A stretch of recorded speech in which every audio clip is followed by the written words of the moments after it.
Coronavirus delays and delays. What are we going to do as gamers? Find out on this week's podcast. All right. So it's just I wasn't ready for coronavirus. We've been getting a bunch of those, you know? Yeah, we've gotten a bunch of emails already saying, hey, they already pulled the study abroad programs from Italy and South Korea.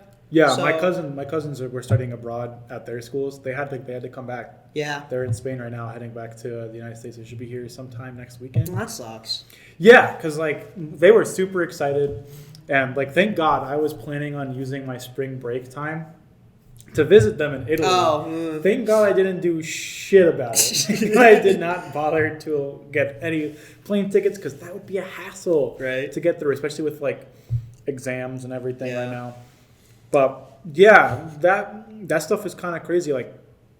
They even they delayed the James Bond movie. Yeah, until November because of the whole international idea of not bringing people to the movie theaters when there's a disease outbreak currently going on. Because they're probably thinking a large majority of their audience is going to come from China. Which is makes sense. Yeah. So this week we've got me, Peter. As always, I'm the host, DJ, and then Chad's not here. He's busy with midterms. Chad's not here, and we might be getting a new person soon. Very soon. I'm interviewing him. He's a very good guy. Hopefully he'll be interested to join the podcast soon. So yeah, that's some of the basic news from UCGC, from at least Digital Media Team.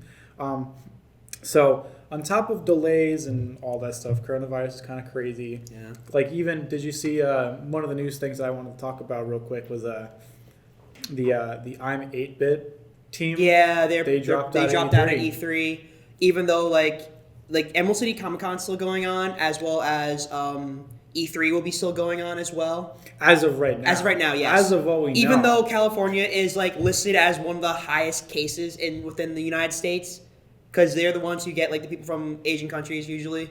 Not the people fly from China to New York because they want to. They rather just go from China to LA and then that's it.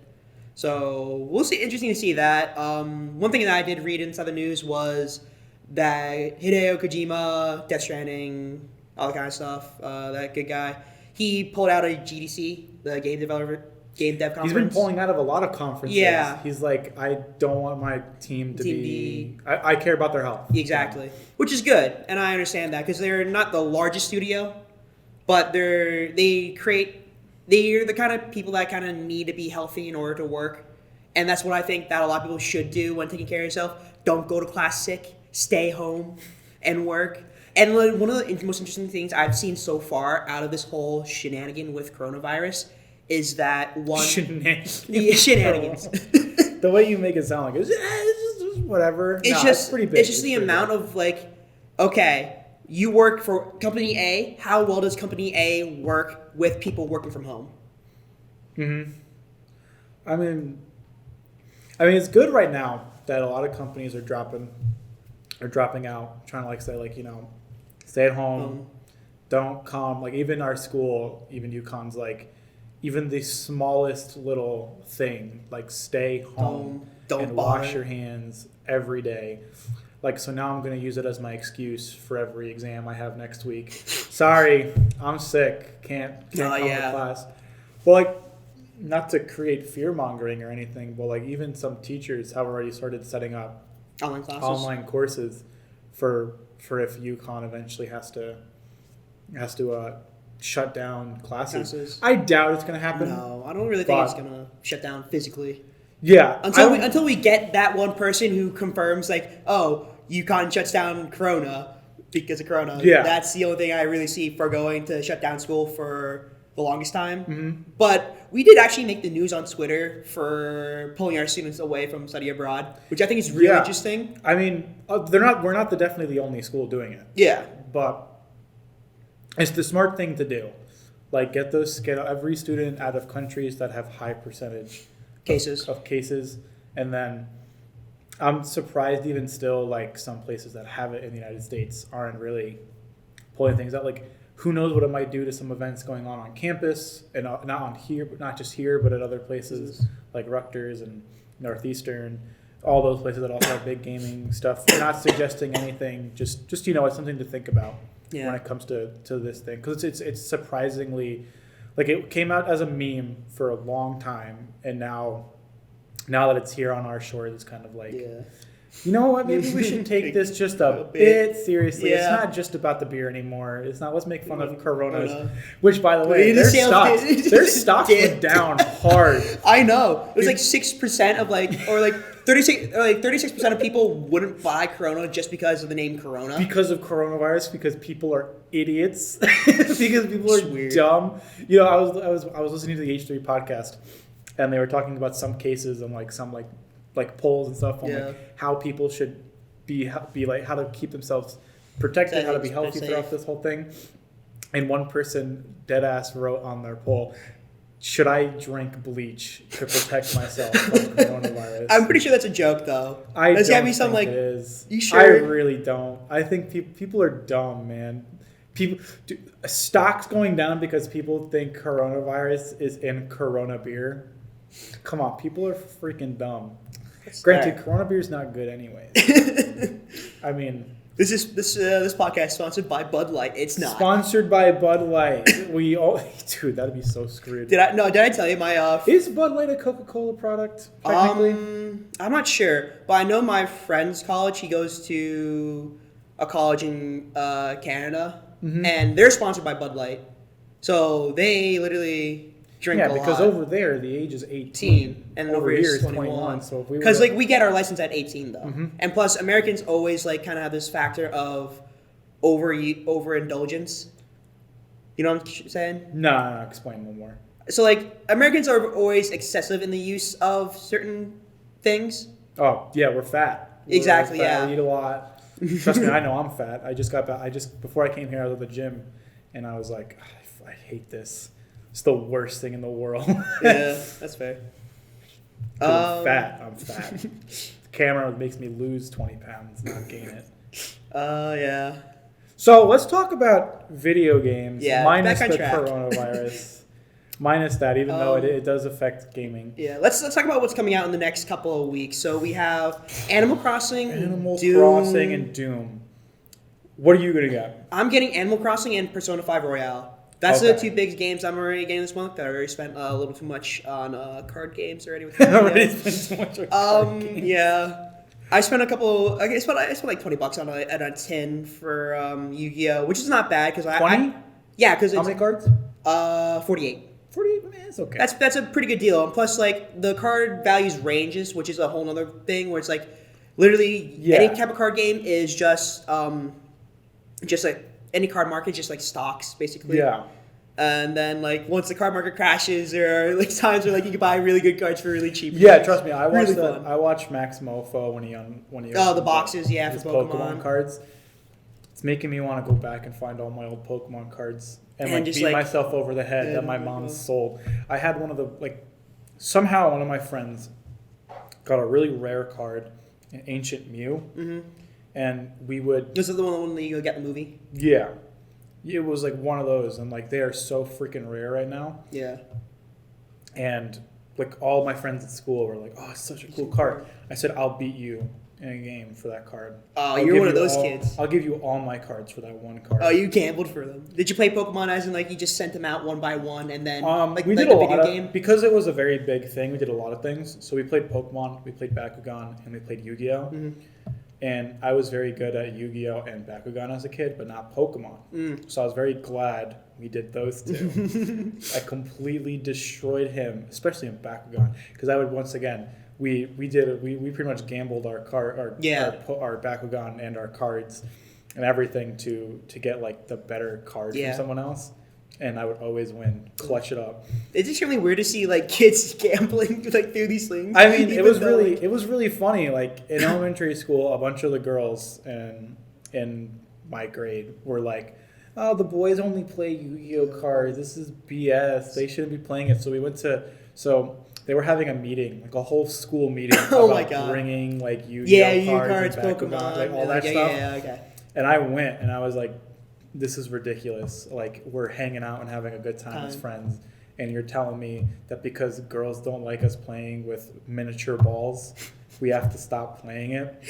This is BS. I am 5. Let me do my thing. Let me play with my ball. It's so stupid. Honestly, like when I worked at summer camp, like we had problems with kids like gambling Pokemon cards, which is like probably the thing where it's like, yeah, you shouldn't be doing this at this age, kind of, because like they're like, I mean, they're barely 5th graders. So like, I understand that problem where it's like, I don't want you guys gambling right now, but it's kind of cool you are. It turns into a whole thing because like we're at a young age. I was at a young age where I was like 5 through 10 years old. So every freaking grade in elementary school, we'd play Pokemon and we'd like bet our cards against each other. But like there was always that one freaking kid who would always complain when they lose. Yeah, and that's the problem. They go to the teacher and they're like, he stole my card, and like everyone's like, but he said he would bet this. There's literally multiple accounts of children saying he said he would do it. He said he would do it, and he did it, and he lost. So and he lost. Like grow a pair, dude. Like real world, motherfucker. You think you can just invest $20 in the stock market and then like expect to gain more than like if you lose that money, bucks, dude, you lose that money, it's gone. Trust me, not to go back to the Corona thing, but like once like the world really started getting like serious about it, I pulled all my money out of my stocks. Yeah. Like I had AMD stock, and it has only been going down since Corona. Yeah. So like, because production has completely stopped. On a side note, that inside China, if you look at the pollution like rate right now, it's as good as it's been since 2008 when they physically stopped all production just to make sure the air was clean enough for people to come for the World Olympics. That's crazy. And that's how good it is now compared to what it's been. Mm-hmm. Yeah, but back to Pokemon cards. Yeah, back to Pokemon cards. And cardboard crack, yes. Yeah, so I was playing a bunch of those as a kid. So, yeah, so now I just wish I had all those cards again. Yeah. I wish I had them back to sell them off because I would make bank. I would stop going to school. I'd make so much money buying and reselling cards and everything. I've been watching this YouTuber who... He calls himself Jehovah's Witness. Oh my God. And he used to be a Call of Duty YouTuber. And because he's no longer part of the crew that he was with, he now just sells and buys stuff off of eBay and like goes to a bunch of like garage sales and then sells them off somewhere else for more money. Yeah. That stuff seems profitable. It does. I feel like dropping it's like house flipping, but like with cards. Yeah. So some games. So we got you and Animal Crossing, Persona 5 Royale. Yeah. It's pretty much what I'm going with too. Just because like I still have to beat Doom, the original one. Yeah, the one that came out in 2016. Yeah. I still gotta beat that one. How far are you in that? Like, why? Probably like 3-4 levels in. Okay, you got ways to go. So yeah, I just because there were so many games I wanted to play during the summer. Like I played Tomb Raider, all the Tomb Raider games. I played what did I play? I played The Witcher 3 again. Mm-hmm. I played Metal Gear Solid again. 5? Yeah, okay. Metal Gear Solid 5. I just played a lot of games during the summer that I already that's the thing about me, like I don't actually try to venture into new stuff. No, you just like I like playing the same things over and over That's again, fine. Watching the same things over and over again. Like JoJo's, I've rewatched part 4. That's pretty funny because like me and Dylan are watching JoJo's right now. Like on during times we actually have free time. Where are you guys in JoJo's right now? We finished part 1. We're like halfway through part 2. We've gotten to the part where I guess it's like this show came out in 2012, which is really weird because it's almost been 8 odd years the show's been running. Mm-hmm. So we've gotten to the part where we've just gotten back to Strandheim. Okay, I love Joseph Joestar. He's one of my favorite Joestars. Yeah. But yeah, so I'm really excited for Animal Crossing. I've never played an Animal Crossing before. I said this last podcast, and you got really upset with me and Chad. We both never played an Animal Crossing before. I think it's going to be. I think it's much more enticing for new players because it's got that like Minecrafty vibe where rather than you being thrown into a city and like or a little you just town, live yourself. You are thrown into an empty island and you make it whatever you want. And I thought that's pretty cool. Like I like that. I like playing like Minecraft-y, Terraria, sandboxy games rather than playing something linear that's predetermined. RPGs, Yeah, so I get to do whatever I want. And that should be fun. Persona 5 Royale is probably another game I'm going to get, which is, once again, I never played Persona 5. It's just like an RPG. It's the perfect time to play Persona 5 Royale because it's this original game plus new content, which is worth buying. I don't know if it's worth buying if you've already played Persona 5. I'm pretty sure it's worth buying because literally for what they've done in the past with like Persona 4 and Persona 4 Golden, they literally changed endings because of just difficulty wise, and then like also just like overall story points. They just change it. Okay. Some for the better, some for the worst. I'll let the opinion of the audience have that because some people like Persona 4 Golden, and for some characters, some didn't, which is completely understandable. The audience. Yeah, it was 5 viewers who watch this podcast. Yeah. My parents. The first 4 minutes, all they do. Yeah, that's true. First 4 minutes. Analytics. I watched the whole thing. I kind of like skip around sometimes even though like the ones I don't edit usually, I'll just skip around saying, okay, here's point A, point B, that kind of stuff. But besides that fact, let's get back to Persona 5. So my biggest gripe probably with it is that I probably won't know the story till halfway through the game, and then once they decided like, okay, this is where the original content comes through, that's where it's going to get interesting. Because if you just play the base game of the original one, you'll understand the story point up to like probably where you meet Haru, and because like I'm pretty sure they changed that palace in a sense because that was really hard and just confusing all the way. Just the mechanics of it, just like running back and forth, was a bit tedious, but it's fun nonetheless. I know that they put in a new mechanic where you can use the grappling hook now to go to new locations and similar maps to do like new stuff and everything. Yeah, maybe they might add more. There might be more mechanics that are introduced. I just personally want to play the game to have sex with my teacher. I heard that she looks really hot. I want to play that part of the game. That's the first thing I'll be doing once I go in the real world in that game. That's fair. Pursuing my teacher. That was the second girl I romanced. First one was the clinic doctor. Clinic doctor. Yeah. Okay. Because you get the good perks out of that one first, because that gets you like all of like the better healing items and better equipment. I don't need that. I just need my teacher. You just need your one waifu. You just need Becky. I want her. You just need 100%. Becky to do a massage on you. Yep. I saw a little animated short on YouTube where they did the animated where they did the anime version of Persona 5, and I saw that bit and I was like, that's kind of funny, and hot at the same time. Perfect game for a time. So on Reddit, there's a bunch of subreddits dedicated to each waifu of Persona. For a time, I was the highest ranking upvoted content on there. You proud of that? On Church Kawakami, yes. I was very proud of that. 700 upvotes. Okay. It was just a screenshot from the anime. I wouldn't be proud of that. We'll cut that out for you. We'll save your. I'll cut it out. We'll save your representation. Yeah, it's kind of weird though, because like nowadays you kind of really see this kind of like stan culture, which like it's kind of weird to me. Where it's like, okay, you have a favorite person, but you don't need to be like repping them constantly, you know? Yeah, it's kind of like the. Welcome back to the Pokemon podcast. It's kind of like Marnie and Team Yell, where they're like they want everyone else to lose.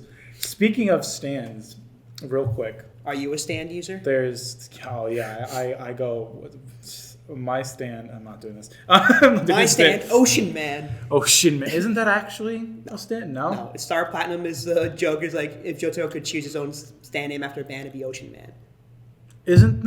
What's from part 8? Josuke's. So like part 8 brings back Josuke in a different timeline. Oh yeah, so basically that's the whole thing where it's like Gappy, which is the nickname for the character. Yeah. His stand name's Soft and Wet. Prince, okay. Okay. You still have Killer Queen and stuff, but like a lot of the stuff is like kind of more like the mid pop kind of era with like David Bowie. Kind of stuff. I thought it was Ocean. I thought it was that first. D4C. But me and my roommates were watching the new episode of My Hero Academia with Aaron coming to the school for the first time. Ari, whatever. She comes to the school for the first time. More of a Nezuko kind of guy. Okay. I'd rather protect her than protect Ari. That's fair. Straight up. And my roommates got real mad at me. They're like, that's wrong. I mean, they're two completely different separate characters in a sense that... But you must protect. Yeah. They're both adorable, and they're both, like, Got to protect them. But let's talk about video games. I want to talk about today streaming services.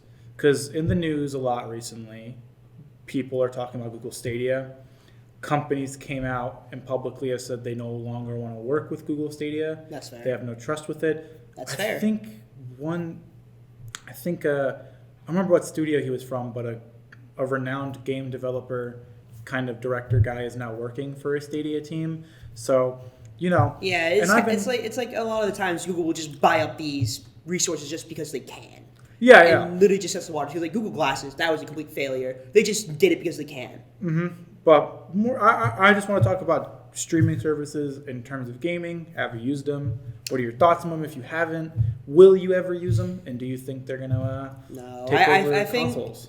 No, I think digitally we're probably going to be the same place. I don't think streaming is going to be that great because if you want to play a Nintendo game like a Nintendo Switch, they're not going to do Nintendo games on Switch or a streaming service because one, it's like... I mean, they do. It's just old Nintendo games right now. Well, no, it's not really more of a streaming service. It's more of to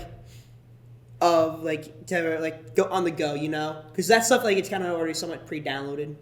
Yeah. So I understand that point. I don't think anyone's gonna be feel oh, here's 60 frames per second, 100 hertz, 144 hertz for your monitor, that kind of connection. I think streaming is very limited in what we have now. Maybe in 100 years when everyone has decent internet, maybe. But I think right now everything it's still moving towards the digital market. Even GameStop's trying to do that, and we know GameStop is slowly dying out. GameStop's dead, dude. It's dead.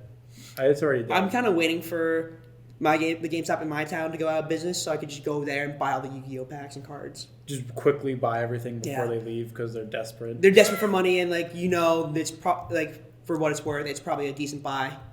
So you've never used a streaming service before? I know. I've used the Game Pass thing, the Xbox Game Pass. Yeah, on my What PC. did you think about it? It's okay. I mean, it has stuff on there. I'm not gonna say it's not a bad thing. I also have the PlayStation Plus. PlayStation Now. Yeah, I'm just it's okay. Is it my cup of tea? Not really, because I always prefer things being saved to my hard drive. Because I don't really play a lot of the games that I sort of buy. The last thing I actually did play was Persona 5, the original one, because I have my third playthrough of that, just to get more money. Okay. And just do it again because it's a fun game. Yeah. But overall, even when I use PlayStation Now, even just that kind of system where it's oh, I pay for this and I get a certain amount of games for free for a month. That's okay, but some of the games aren't really that great. It's 250 games on Game Pass. I know, but I don't know why. Just on PC alone. I know that. I don't want to do any of that though. I want to be excited by a trailer and be oh, I want to make sure I get my bang for my buck, and I just kind of want to be excited, because I feel a lot of the times we have so much time to digest all this content nowadays because everyone produces a release date at when they announce it, and that can go awry when development comes through. Mm-hmm. But I was kind of back in the old days where oh, you see the commercial, then the release date's announced, and that's kind of oh shit, that's 2 months from now. I'm excited because I feel a surprise is kind of the thing where you need to kind of be active in and make sure you're keeping your audience / consumer on their toes, because even though it might be a surprise, that may be oh, this game's coming out, the sequel to this game's coming out, the prequel was pretty good, maybe I want to spend money on this game rather than this game, who was originally released, and I already seen so much gameplay of it. Mm-hmm. Yeah, I'm actually on the opposite end of you. I very much like streaming services. I like Xbox Game Pass a lot. Just this morning I was looking for a game this indie game called Indivisible, which I've been looking for on the Switch, which is going to have a release date, but Xbox Game Pass has it. Yeah. I spend $1 for Xbox Game Pass right now. You might as well use it, yeah. I'm going to play it. I have Ori and the Blind Forest set up. I have Bloodstained set up.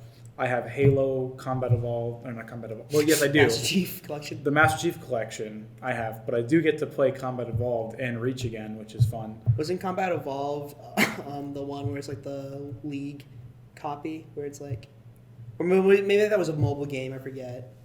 No, Combat Evolved was the first Halo game ever created. Halo 1 is Combat Evolved. I don't know. I always refer to it as Halo 1. No, yeah, Halo Combat Evolved is the first one, and then it just goes Halo 2 and then Halo 3. Yeah.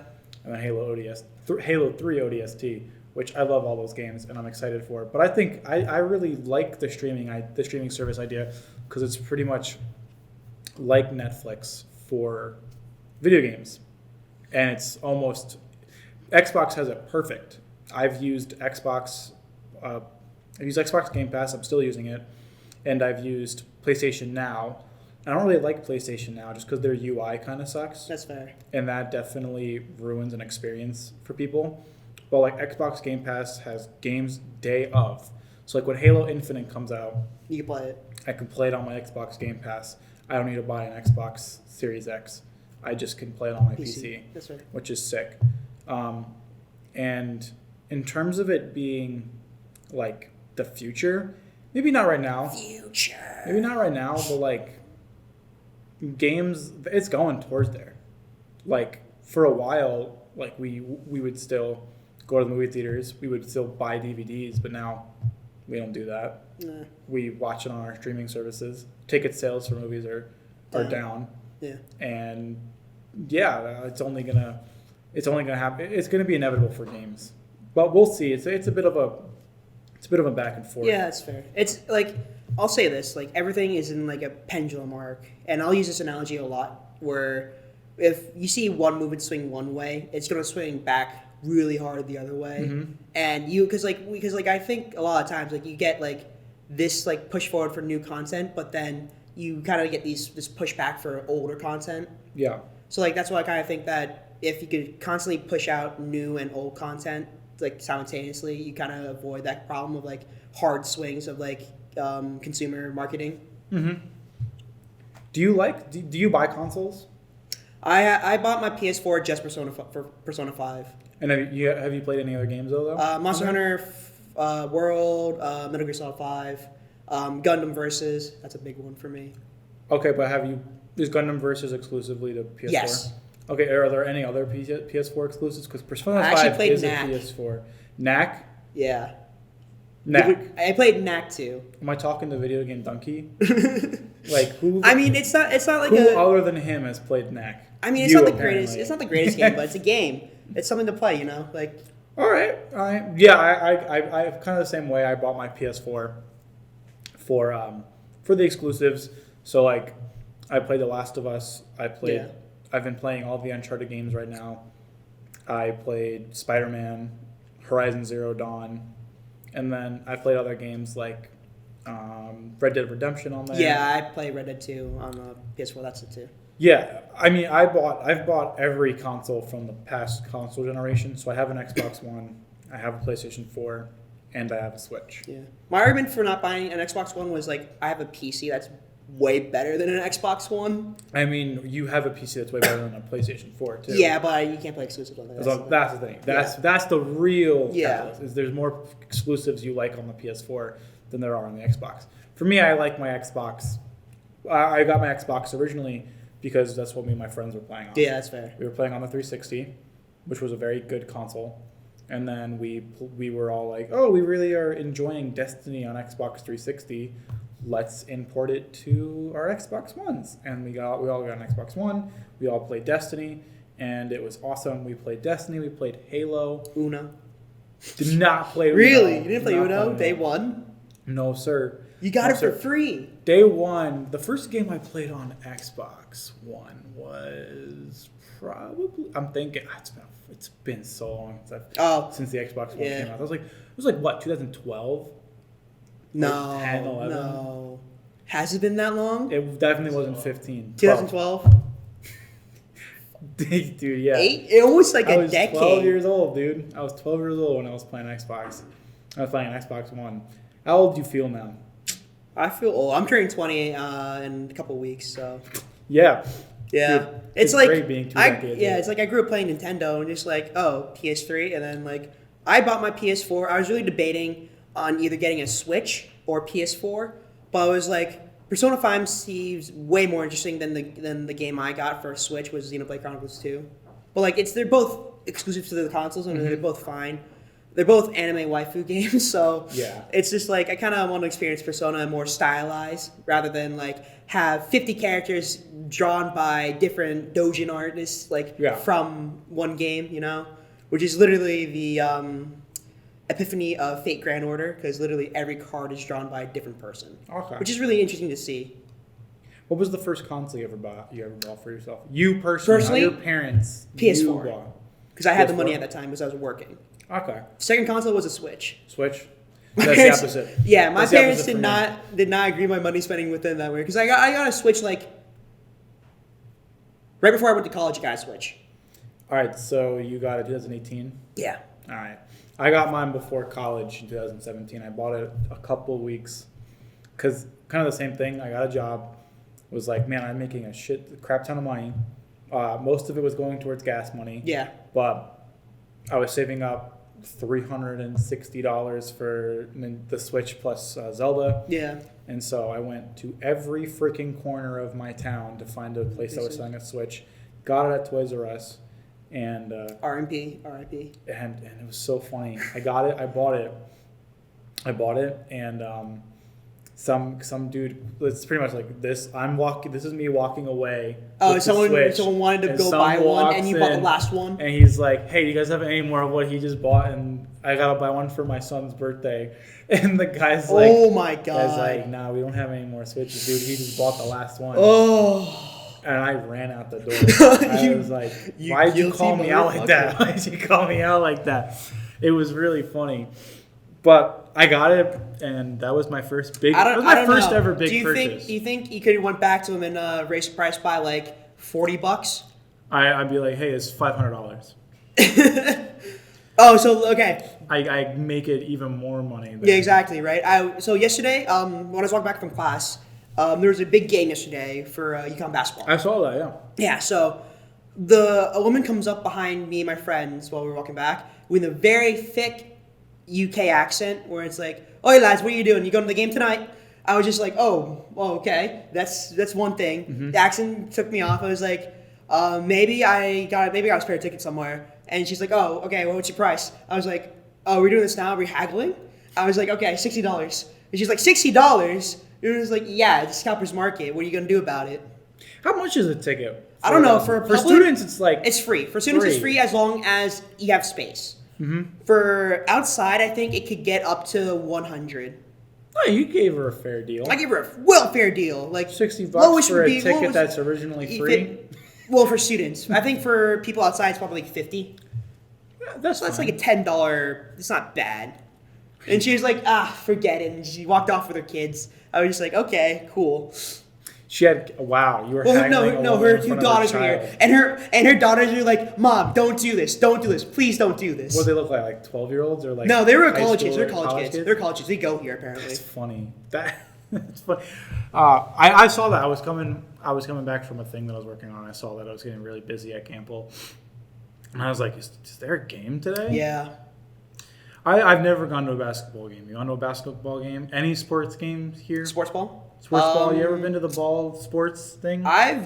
No, actually, I've not. Really? I've tried to go to like some volleyball stuff and like some like intramural kind of club stuff, like just the men's soccer games I've tried to go to. It's just not my cup of tea. Not even with friends? Like none of your friends are like, hey, let's go to the soccer game? You're not interested in sports, and like Ivan's not interested in sports. Jake's not interested in sports.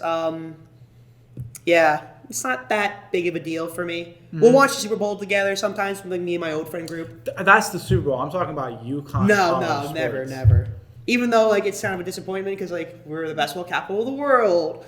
Just like, in general, I just don't like loud crowds. Like I'm that kind of person. My freshman year, the first week, me and my friends, we went to the hockey game, we went to the soccer game, we went to the baseball game, we went to the football game.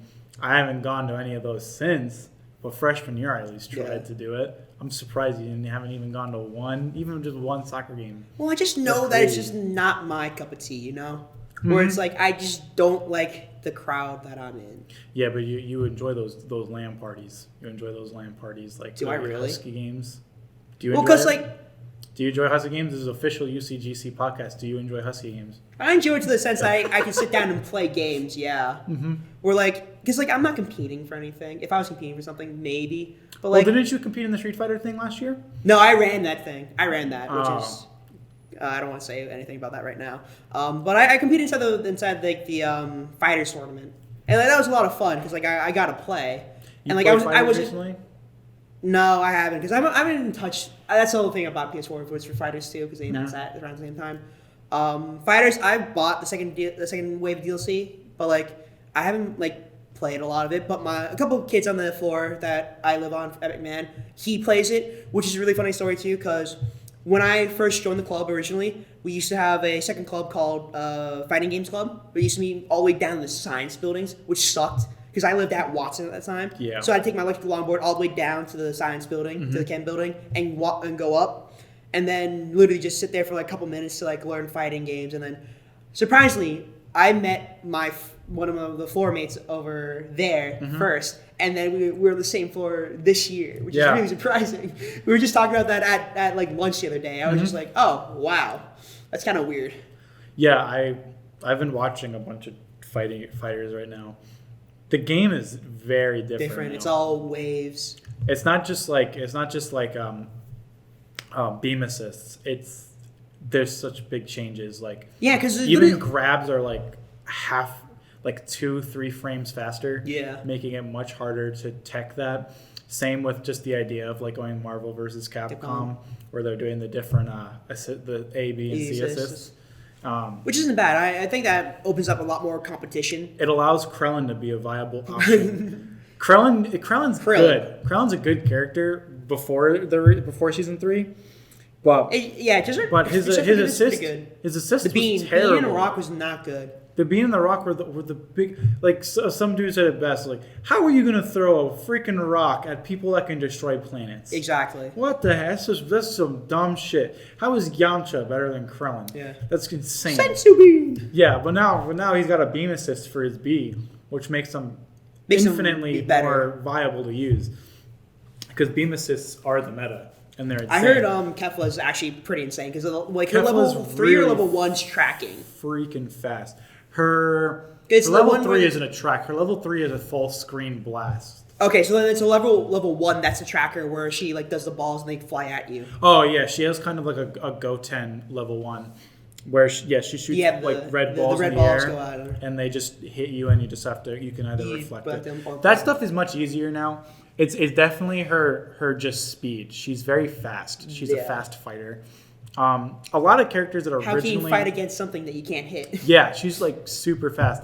But a lot of characters that weren't so optimal in season 2 are a lot better now.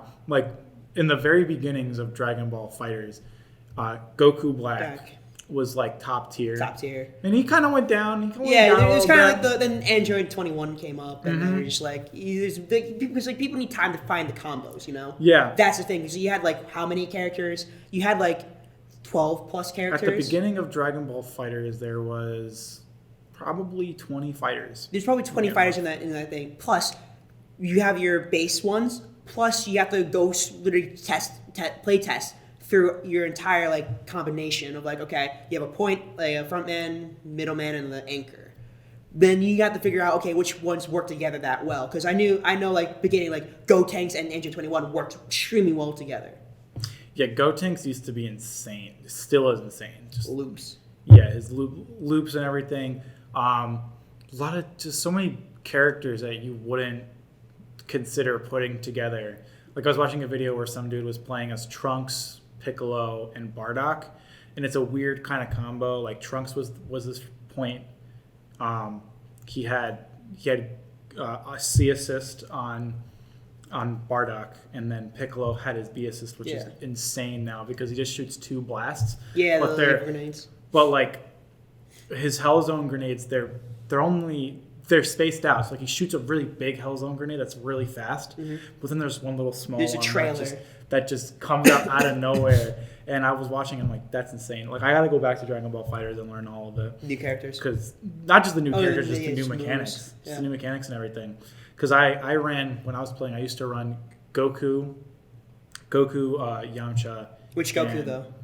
Super Saiyan Goku. Okay. Super Saiyan Goku, Yamcha, and Bardock. Because Bardock is insane. I would swap between Bardock and Goku being my point, but I'd mostly put Bardock as my point because Goku's beam assist was insane, and then Yamcha's assist is insane. And it's been such a freaking good game. And especially now that like Kefla is looking badass, like she looks fucking awesome. She's murdering the competition. And then next month, look at Gogeta. It's a better fusion than Gogeta. Even though Gogeta has some freaking awesome looking moves, dude. They didn't have to go hard on making all of his level 1s and level 3s have cinematics, but they did, and I appreciate it. Like, and they're like freaking like the framing of everything is almost exactly like it was in the movie. And it's insane. But yeah, I could go back to Dragon Ball FighterZ. Fighting games is awesome. That was my first fighting game, like where I really like sat down to play it. Because I used to play like Marvel vs. Capcom at the arcade. Same with Street Fighter. Fighting games are more of like a couch co-op kind of thing for me. So like I have the experience of like having someone there with me. I don't like playing alone. Technically, I used to technically Smash is my first fighting game. I don't technically watch yourself. We got big Smash. I would say as like a competitive fighter, I would say it's more of like competitive platformer. You know? No. Really? No, it's a fighter, dude. It's a fighter. I don't think it's not a traditional fighter in the sense that it's not a traditional fighter, but it's a fighting game. Yeah, it is a very hardcore competitive fighting game. And we just lost every viewer. Yeah, because you said that. 1,000 down. We just lost. Now they're gonna branch off of UCGC because you just said Smash is not a fighting game. Oh man. No, it's a fighting platform. That's all I gotta say. Because it involves like sort of environments into it too. Yeah, but so do other games. You know, Tekken. Yeah. Tekken's like that. But like I kind of compare Tekken to more of like a modern Injustice fighter, 2. Injustice games, you're literally like can throw things at people. I find that kind of cheap though, you know? Because like, if they're at the sliver of health and you just like swing something at them, it's like block, dude. Don't be dumb. Block my move. That's it. I love fighting games because it's like I like to play it in the mind game sense. So whenever I'm playing with friends or whatever, I like to just mess with them outside of the game, like being like, "Hey, dude, check this out. I'm gonna grab you," and he's like, "No, you're not." I'm like, "Yeah, I am." You just grab him. He tries to go to protect himself from the grab, but I call that out, and then I go for the grab. Like, how did you know I was gonna do that? I'm like, I literally told you my first move, and I knew what you were my gonna first do. move that you go to here, and then I play against that. Like, you know, one of my favorite things was when my friend was first playing Dragon Ball FighterZ. I would do the same thing over and over again, so I could teach him how to do something. Yeah. And he's like, "Dude, I'm about to download you so hard right now." And when he finally figured out how to defend himself from one of my, because I would do a Dragon Rush, and then whenever he does a Dragon Rush on me, I would do a launcher. Oh yeah. So and he was like, "Okay, how am I gonna block that?" And so he figured out don't use Dragon Rush all the time. Exactly. That's like one of the basic things you probably should learn first.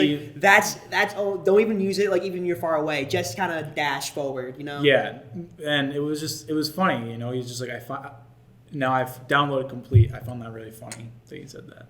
But what time we got? Right now?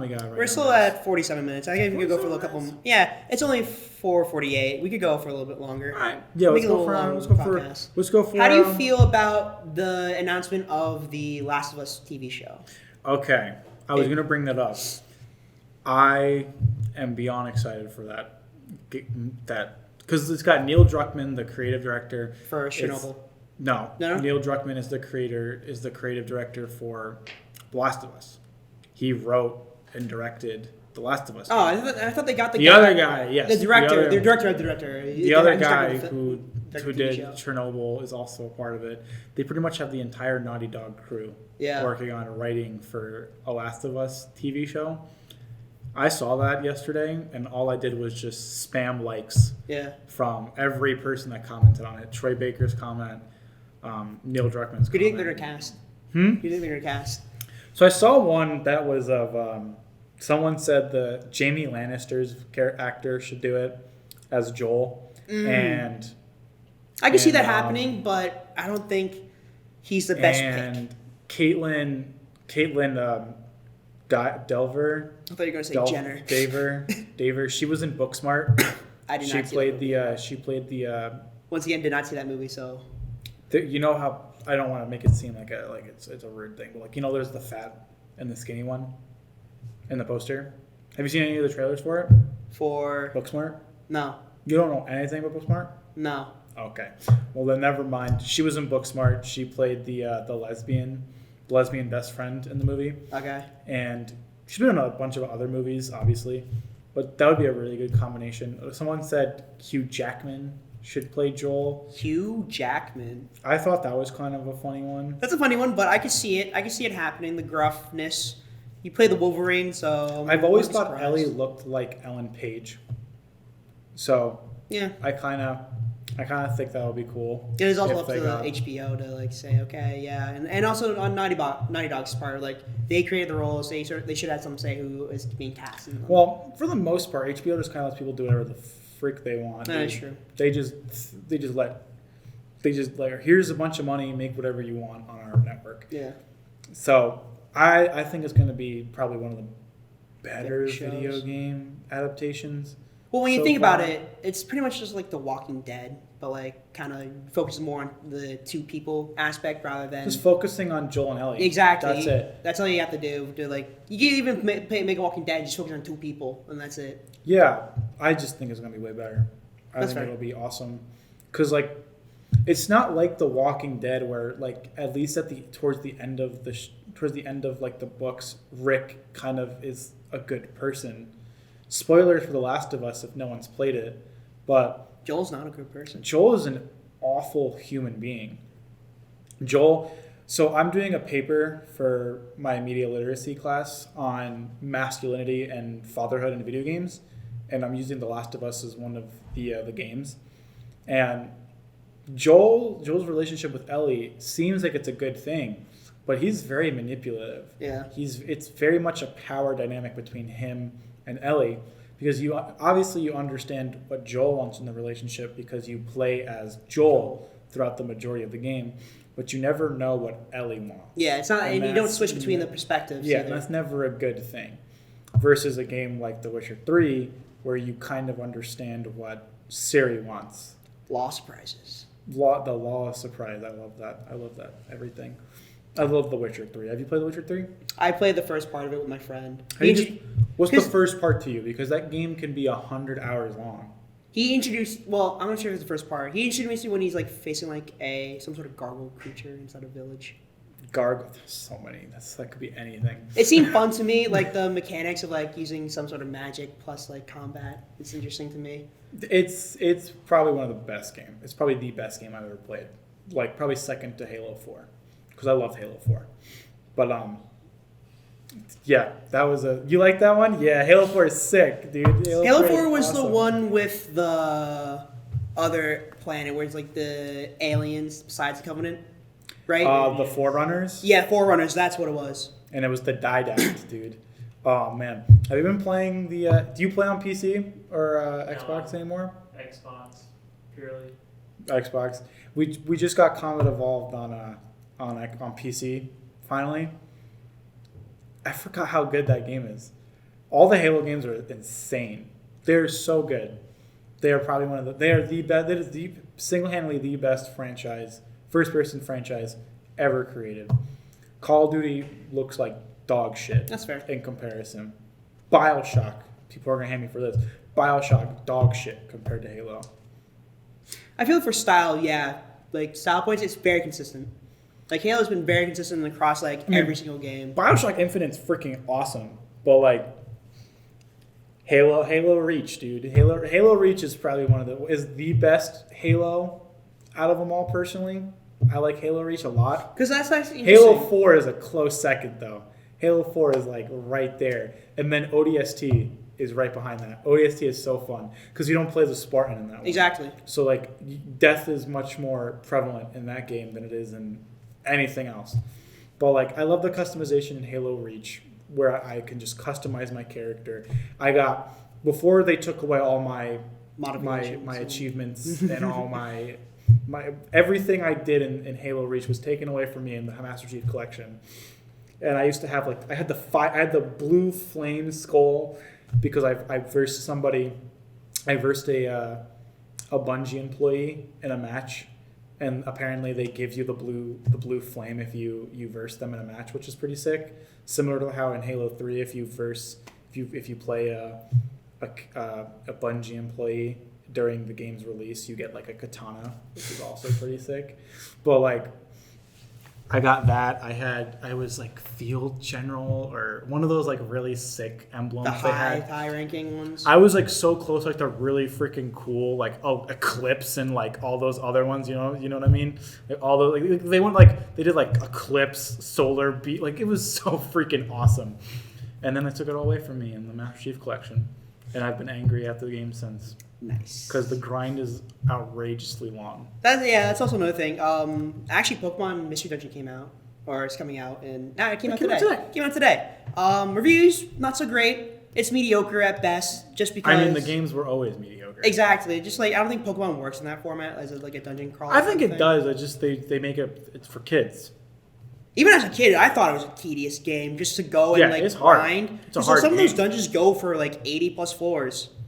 No, I remember that. Yeah, I was playing one mission. And it was like it kept going and going. I was the idiot who never knew how to evolve my Pokemon. Oh, I evolved my Pokemon like cause like you just go to the Wish Cache pond or whatever. Didn't know that. Didn't know that. I did not know that until I didn't know just like last week or something like that. Yeah, I didn't know like how you did it for other Pokemon though. I always got it for the main two. Yeah, I had like everything else was like, yeah, you can't do it. I was like, because I was a Charmander and my teammate was a Trico, and we were both level 100 by the end of the game. Yeah. And we were still just both a Trico and a Charmander. Yeah. I think I got a Squirtle.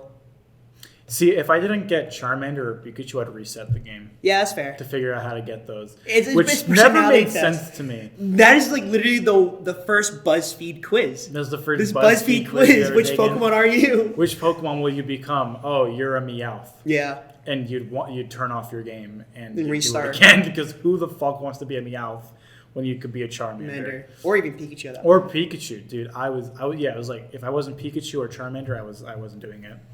And even then, like, if I got a Charmander, I would be like, I really want Pikachu, though. Because I didn't realize that you could evolve your Pokemon either, so, like, it didn't really matter to me if I was a Pikachu. Yeah. Because, like, regardless, like, you can't get a Thunderstone in that game to become a Raichu. Raichu anyway, yeah. But, I'm not getting it. No. I'm not getting Mystery Dungeon DX. Yeah, I wasn't really interested. Speaking of games like DX, like remakes. Yeah. I played Final Fantasy VII Remake. You did, the demo. Recently. The remake, the demo thing, yeah. Yeah. How was it? It's freaking good, dude. Do you play the more advanced combat or the simple combat, turn-based? You could do both. Yeah, well, I'm asking what you played. I did both. Oh, you did both? Like, I would do a hack. So, like, I switched between Cloud and Barrett. And for the most part, whenever, like, you have to because you have to do both because you can't defeat the final boss without in the demo without using lightning magic. Yeah. So you have to do the turn-based part of it. But even then, it was very similar to Final Fantasy 15 where you'd fight and the game would kind of like slow down a little bit and you'd tell your party to do a specific move. Yeah. And I would do that. Like Gladius do this. Yeah, Gladius do this, Noctis do this. And then the same thing in this. I would switch between Cloud and Barrett, and sometimes I'd tell Barrett to like use his overcharge, his like big attack, and then I'd switch modes that Cloud used. So I was more of a Punisher mode. So I was very slow, but I dealt a lot of heavy damage. Yeah. And yeah, I did a lot of because like you press X to do the command, to choose your command tree. And I'd use a bunch of their special moves to get it through, and then to do your limit breaker, you have to do the commands too. Yeah. And both characters have a limit break. And then, like, what really shocked me, though, was, like, I have a pretty crappy TV in my dorm. Like, it's not a perfect 1080p. Yeah. It looks kind of crappy. But when the TV. first freaking cutscene of Aerith just sitting in the floor, like, praying or whatever, I was like, I was by myself in my room, by the way, when I did this. I was like, fuck, this looks good. Like, out loud, I, like, said, like, this looks fucking awesome. So what is the demo like story-wise? It's just the first hour. First hour of the game? The first hour of the game. Okay. And it's good. All right. The combat felt great. Especially switching between, because like I said, I played Final Fantasy 15 where I did it. Yeah, It's been a while since I played Final Fantasy 15, but I did it before. Yeah. So I mean, it wasn't anything jarring. I thought I was gonna hate it when I first heard it, but there is no like you choose one or the other. It is a combination of both, where you button mash, but you can also press X to do certain abilities and then tell your teammates to do other things too. Because your teammates don't really do any specialty things. They'll just like do auto attacks like they did in like. They'll do the basic. Yeah. They do basic stuff. They don't. I think that's where it loses me inside the charm of it, because like I don't like for Final Fantasy like it doesn't have enough charm for me to like play a lot of it. You know. What does that mean? Like charm, like I usually derive from art style, and I don't like realism, kind of the realistic aspects of the Final Fantasy. I'm more of like the Dragon Quest kind of people, and like all the more cartoony aspects. You like the Akira Toriyama? Yeah, it's more charming to me because like I grew up with Dragon Ball and that kind of stuff. But like I feel like people can be saying, "Oh, it's charming its own way," and I agree with that. But like it's just not my cup of tea. Where it's like I don't like realism. I play games to escape to fiction. I will say this: the game is not realistic at all, dude. There's a talking cat. Well, no. I'm talking about like talking cat, and Cloud has dumb fucking hair. I'm talking about wields model-wise. a giant fucking realistic. sword. I mean, they look anime. They don't look realistic. They don't look like Avengers. They don't look like the Avengers movie or game that's going to come out in May. It looks like a Japanese anime, just with 3D models. Like it doesn't look. It doesn't. I don't think it looks realistic at all. Especially like the way like Cloud looks and the way Barrett acts and looks. And then there's one character named Jessie in the demo who everybody online's like, man, she's thirsty for Cloud. Like literally there's a conversation like at the very beginning of the game, you kill some guys, and then she and this other guy are gonna hack a door, and they're having a conversation between each other while you walk over to talk to Barrett, and she's like, he's kind of a good looker, and the other guy's like, why is every dude we hire you always gotta hit on? And she's like, this is why we can't keep anyone. she's like, I don't know. He just got really good looking eyes. He knows how to use that sword, unlike you. He's like, what's that supposed to mean? And I was like, that is actually kind of funny. Like you get to hear like little conversations. It's like they don't feel realistic. Like sure, maybe the art design but even then, like the way the hair looks on some of these characters, the way their facial expressions look at certain things, they don't feel realistic. They feel like an anime, and anime is not realistic at all. Anime is like jarringly different. Like when I was watching My Hero Academia with my roommates, I was like, dude, do you guys notice how big Izuku's eyes are? Like they're like this fucking huge, dude. And that's not realistic. And that's a good charming look, I guess. But I don't know. I think it's just not stylized enough, you know? I don't know. I think that's the thing I probably have problems with. It's not just stylized. You just don't like the style. Because it is stylized. You just don't like the style. That's fair. Yeah. So, any games you've been playing this week? I've been playing gacha games, pretty much. Wow. Yeah. Love Live School Idol Festival All-Stars came out, so I've been doing that. Oof. Good music, I'll say that. Good music? Yeah.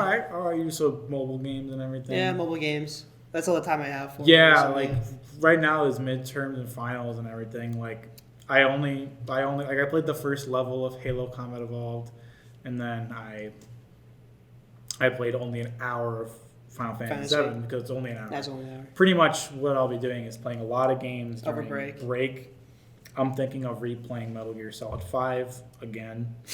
And I got to play Last of Us and The Witcher for my essay that I'm working on. I don't think I even have time to like, play games over the break because I got to start on all my projects because my major revolves around projects for classes. Mm-hmm. So like that's continuous overall, and like I'm working in a team, so like I have to get stuff done by a certain day to make sure they have everything done by a certain day. Mm-hmm. So it's kind of a stepping stone kind of pace. Okay. Yeah. Thankfully, my teachers were all like, after the exams next week, there's nothing. Just right after break, you get to do whatever you want. Right before, once break happens, you can do whatever you want. Don't have to worry about classes and stuff. I was like, that is the greatest thing I've ever heard come out of a teacher's mouth at this school. Is nothing during break. I mean, Kelly's, your teachers already canceled some of your classes before break. Yeah. What? I'm probably leaving for break on Wednesday. What the heck? What's class standing are you in? I'm a sophomore. You fucking sophomores, dude. I mean, I have work over break, dude. That's awesome. When I was a sophomore, I got so much work during spring break. That's so unfair. What about you, Josh? Unfair. I got work. Yeah, see, he's got work. And you're a sophomore too? No. Senior? No shit. He's got work, of course. Dude's got stuff. Dylan, what about you? Dylan. I got stuff I gotta do. Yeah, see? It's all like free time. That's the luckiest shit right there. Yeah. Leaving on a Wednesday? Fuck. I have Fridays off, but like, it's just my parents aren't gonna pick it up, and I need to bring my PC down to do work. So it's like I need to bring the box down. I'm not carrying that on a 5-hour commute down to Greenwich. You kidding me? Like dragging a mid-tower PC in a large cardboard box through Hartford Station? No, sir. Dude, thank God I got a car on campus because like I'm just bringing my PS4 and my desktop back. That's it. And then clothes, of course, because like I got none of that. Any of you guys play any video games? Anything? You cool? play Smash. Dude, Battlefront 2. Oh yeah, you've been playing Battlefront 2. Battlefront 2. That's a fucking classic right there, dude. No. The new one. The new okay, never mind. Oh wait, no, but it still looks fucking still awesome really good. though. Yeah, it's basically a different game now. Honestly.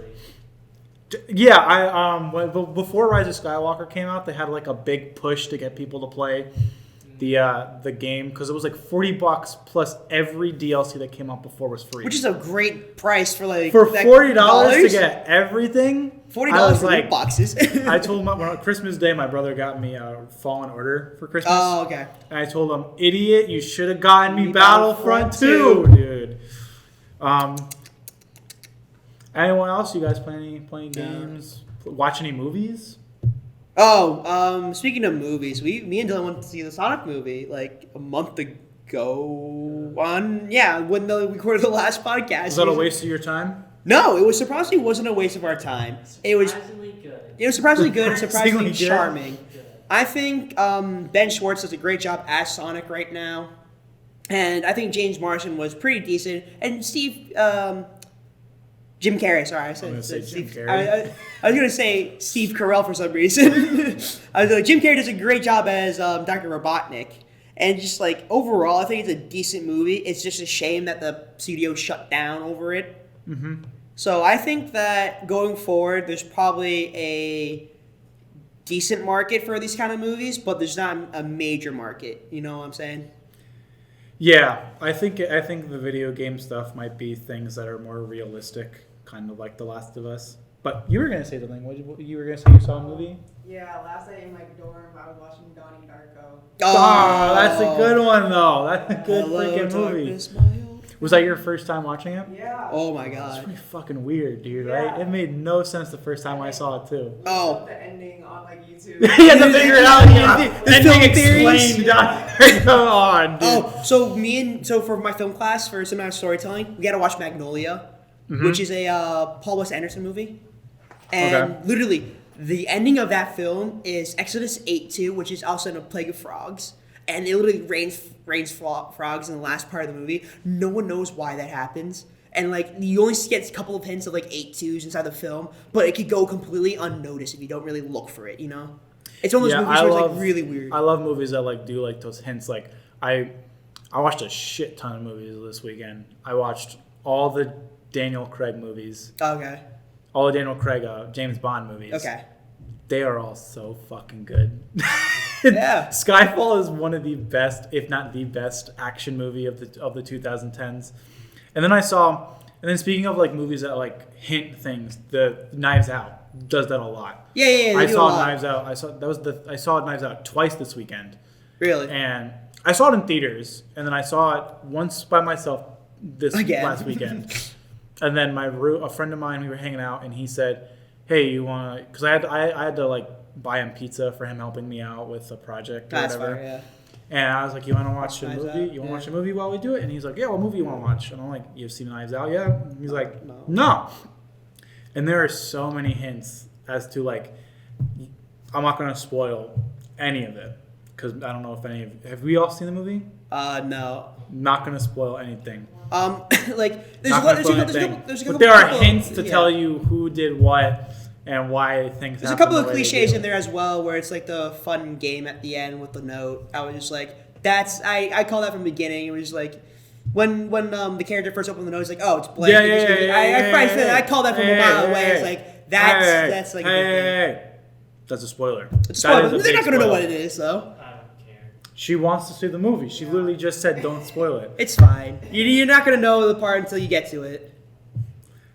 It's a good movie, though. I recommend you find a way to watch it. It is perfect. It is probably one of the better movies of 2019. Yeah. But enough of the movie podcast. If you want to sign us out, Davis. I think it's gone on long enough. All right, so. Thank you, everyone, for watching listening to this week's podcast, and we'll get this up by the end of the month, and we'll see you all next month. Bye. Bye. All right. Neat.